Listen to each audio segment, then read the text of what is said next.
On a starlit night, when the moon smiled over a sleepy village, a whisper of magic floated through the air. In a tiny workshop filled with ticking clocks and toy dreams lived a kind old toy maker named Geppetto. He carved a wooden boy with gentle hands. When he looked at the puppet, his eyes shone with hope, and he whispered, "If only you were a real boy." Geppetto slept, and the little wooden boy lay still on the table. Then a soft blue sparkle drifted through the window, tiny lights dancing in the dark. The glow grew brighter, and from it appeared a beautiful fairy shining like the sky. Little puppet made of pine, and let your heart be kind. The wood began to change, his eyes slowly opening, bright and full of wonder. The wooden boy begins to move. He looks around, curious and unsure. Step by step, he learns to walk, wobbling, smiling, finding his balance. Each step glows with tiny sparks of magic, and a new life truly begins. Geppetto dreamed quietly in his chair, unaware of the miracle beside him. The little wooden boy stepped closer and touched his hand. Slowly, Geppetto woke, eyes wide with disbelief. Then joy filled his face as he whispered, "Boy, you're alive." I'm so happy you're alive, my little boy, my miracle. The morning sun filled the workshop with golden light. Pinocchio wandered curiously, touching tools and toys. He spotted Figaro the cat stretching on a stool and reached to pet him. The cat batted his hand playfully, making the little wooden boy laugh. Then Pinocchio saw the goldfish bowl glittering by the window. He leaned close and whispered, Hello, little fish. I'm alive. The morning sun filled the workshop with golden light. Geppetto smiled, holding a tiny suit he had sewn. Perfect, just like a real boy. Pinocchio looked at himself in the mirror, eyes bright with wonder. I'll make you proud, Father. Geppetto placed a small book and an apple in his hands. Be good, my boy. Be careful, my boy. Don't worry, Papa. The streets were full of life, and everything felt magical to the little wooden boy. As he walked further, Pinocchio met a group of children laughing and playing by the fountain. Hey, look! A wooden kid! I'm not just wood, I'm alive! Then he remembered what his father had told him, to go straight to school. Pinocchio followed the road that wound through the woods, singing happily to himself. La la, I'm going to school. I'll be a real good But boy. soon, two strange figures appeared on the road, a sly fox and his sneaky friend, the cat. The sly pair began to whisper sweet lies about an easy way to earn gold coins. Good morning, my fine wooden friend. Where are you off to in such a hurry? To school, of course. Why waste time in school when you could be rich? Yes, rich enough to buy new clothes and sweets. Really? I could help Papa then. Maybe just for a little while. Then I'll go to school. Of course, my boy. of Tempted by their course. promises, Pinocchio forgot his father's words and followed the strangers down the winding path. The fox and the cat led Pinocchio to a noisy square where music and laughter filled the air, a puppet show. Look there, my friend. A show made just for you.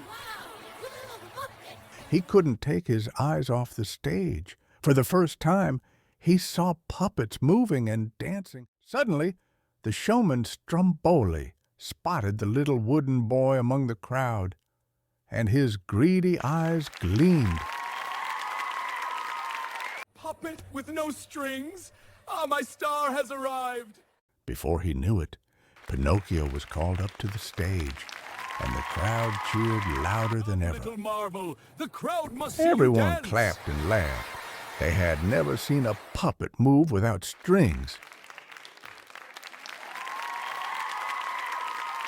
Dance, little one. Make them laugh. I'll try my best. But while Pinocchio danced with joy, Stromboli's eyes gleamed with greed. Ha! My golden puppet. Soon we'll make a fortune. When the show ended and the crowd disappeared, Stromboli's smile faded. But when Pinocchio spoke of going home, Stromboli's joy turned to rage. So much gold, all thanks to my little wooden star. Papa will be so proud when I show... I must go home now, Mr. Stromboli. My father is waiting. Home? Never. You belong to me. Stromboli grabbed the wooden boy and locked him in a cold iron cage. Please let me go. I want Stromboli took his gold and left, the door slamming shut, leaving Pinocchio alone in the dark. Tomorrow we travel and make more gold. That night, the wind howled through the cracks of the wagon. Poor Pinocchio sat in his cage, cold and alone. Suddenly, a soft blue light filled the wagon. The air shimmered with magic. From the light appeared the blue fairy. The fairy spoke gently but firmly. Why are you crying, Pinocchio? Because I want to be good, but I did everything wrong. A real boy must be brave, truthful, and selfish. I promise, I'll be good. With a wave of her wand, the cage opened, and the magic light faded into the night. Pinocchio ran out into the night, free at last, the cool wind brushing against his wooden cheeks. The forest was dark and endless, filled with strange whispers and glowing eyes. So quiet. Maybe too quiet. Just then, two familiar shadows appeared from behind the tree. Well, look who's back. Oh no, not you again. The fox whispered lies again, leading the wooden boy deeper into the woods, toward trouble once more. This way, my dear boy. Riches and fame await you. You sure? Oh, yes, trust us. I think Soon, the wagon stopped before a shining gate. Beyond it stretched a magical land full of lights, music, and laughter. Here we Pleasure are, Island. my boy. A place where every child can do whatever they wish. Wow, it's amazing. Everywhere he looked, there were games, sweets, and laughter. But behind the joy, something felt wrong. The children broke every rule they could find, shouting, smashing, and laughing without care.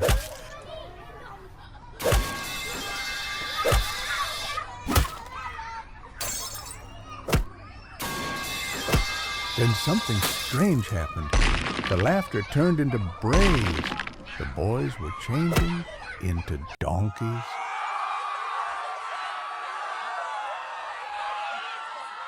Terrified, Pinocchio ran from the screams and brays, desperate to find a way out. Days later, Pinocchio reached the seashore where the wind roared and waves crashed against the rocks. He must be out there somewhere. I'll find him no matter what. Without hesitation, the brave wooden boy rode into the raging sea. Hold on, Papa! I'm coming! Then, from the depths, a monstrous shadow rose. Monstro the whale! Before he could escape, the giant whale opened its jaws wide and swallowed the brave little puppet whole. Inside the belly of Monstro, darkness surrounded him. I thought I'd never see you again. again. Papa, I found you. We have to get out of here. At last, Pinocchio and Geppetto were together again, though trapped inside the great whale's belly.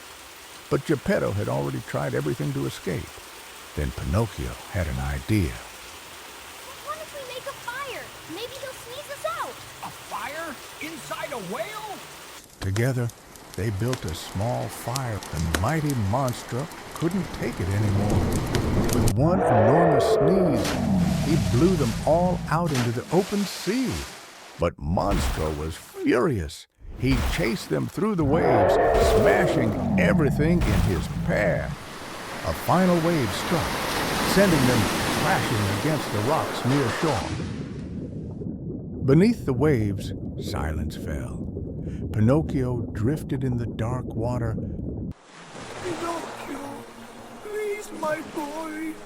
Wake Then, up. as Geppetto wept, a gentle blue light filled the air. Her light touched him, and the lifeless wood began to glow with warmth and life. And so, at last, father and son were together, truly alive.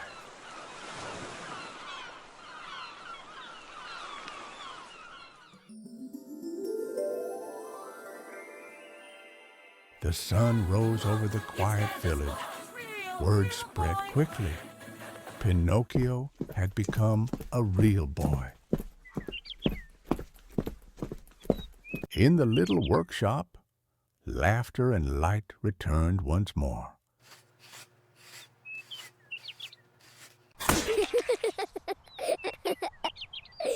And high above, the blue fairy watched with a smile, knowing her magic had found a worthy heart. And so, the little wooden puppet who dreamed of being real proved that courage, honesty, and love can make any wish come true.